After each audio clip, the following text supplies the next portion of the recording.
బంగ్లాదేశ్లో నెలకొన్న పరిస్థితిలో భారత్లోకి అక్రమంగా జొరపడుతున్నారనే సమాచారంతో పోలీసులు అప్రమత్తమయ్యారు.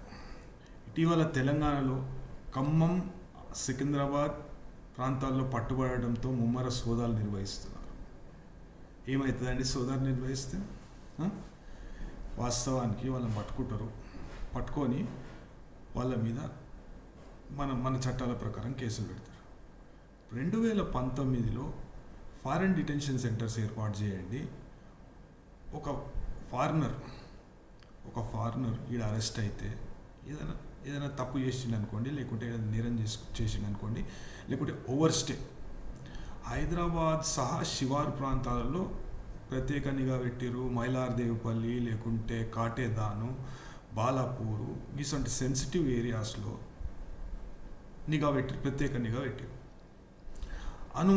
అనుమానాస్పదంగా వ్యక్తులు కదలికలు ఉంటే సమాచారం ఇవ్వాలని ప్రజలకు సూచన చేసింది.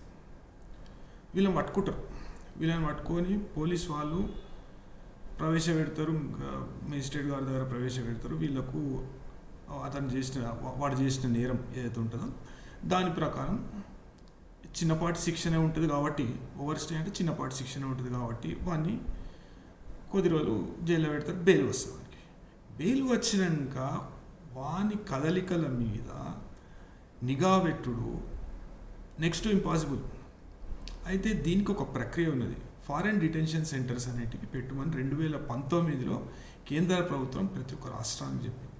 అత్యధికంగా మిజోరంలో 30,000 మందికు సరిపడా ఫారెన్ డిటెన్షన్ సెంటర్ అనేది పెట్టడం జరిగింది. అయితే ఎక్కువ శాతం ఇన్ఫ్లక్స్ ఆడికించే ఉంటుంది కాబట్టి త్రిపుర ఒకటి ఉన్నది, అసలు నార్త్ ఈస్టర్న్ స్టేట్స్.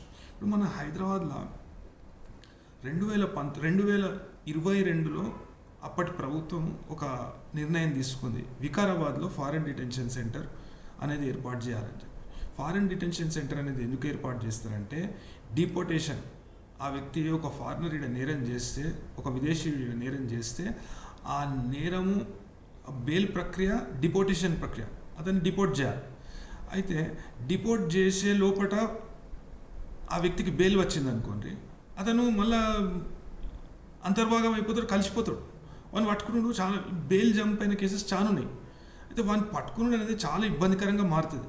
అంతలోపట వాడు ఒక తీవ్రవాద సంస్థకు సంబంధించిన వ్యక్తి కావచ్చు, లేకుంటే అప్పటికి హై టైం ప్రాణ నష్టం జరగవచ్చు, ఆస్తి నష్టం జరగవచ్చు, తీవ్రవాద కార్యకలాపాలు కావచ్చు, అసలు కావచ్చు.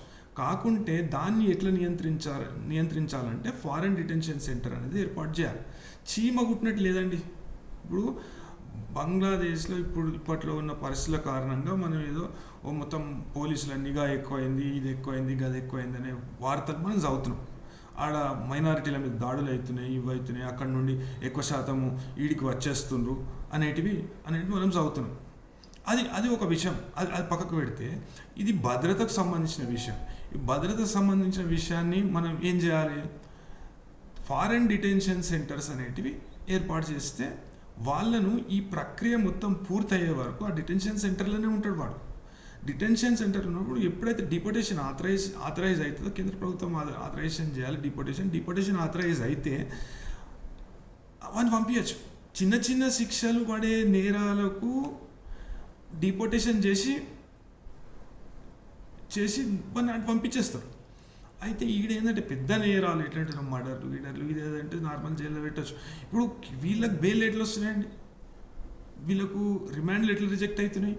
మనము గత సంవత్సరం 2 సంవత్సరాలు చూసాం. ఎంతోమంది ఫారినర్లు పట్టుకొని వాడిని జైల్లో ఉండడు. పోలీసులు ఏమంటారు, అది వాడి డిపోటేషన్ ప్రక్రియ ఆగి ఉన్నది, మేము జైల్లో పెట్టాలంటే లేదు, అట్లా న్యాయస్థానాలు ఒప్పుకో. దీన్ని వికారాబాద్ కాడ ఏదైతే ఫారెన్ డిటెన్షన్ సెంటర్ అనేది మన రాష్ట్రంలో ఏర్పాటు చేద్దామని అనుకుంటున్నారో దాన్ని చాలా తాత్సారం చేసిండ్రు. ఇప్పటికైనా ప్రభుత్వం మేల్కొని ఫారెన్ డిటెన్షన్ సెంటర్ అనేది పూర్తి స్థాయిలో దాన్ని ఫంక్షనల్ చేస్తే ఇటు పోలీస్ వాళ్లకు ఈ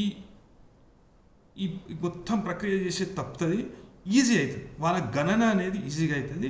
వాళ్ళు ఎటు తప్పించుకోకుండా మనము నియంత్రణ చేసిన వాళ్ళం అవుతాం. అదే ఈ దీనిలో కేంద్ర రాష్ట్ర ప్రభుత్వాలు సంయుక్తంగా కార్యాచరణ చేపట్టాలి కాబట్టి కొద్దిగా డిపోటేషన్లో జాప్యం కావచ్చు. ఆ డిపోటేషన్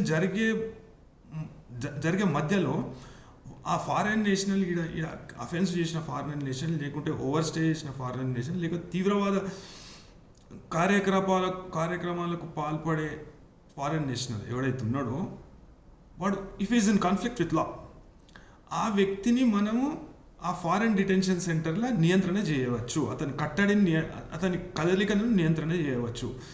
అయితే ఈ ప్రక్రియ వేగవంతం చేస్తే తప్ప వీళ్ళని డిపోర్ట్ చేయడం అనేది సులభతరం కాదు అని నా అభిప్రాయం.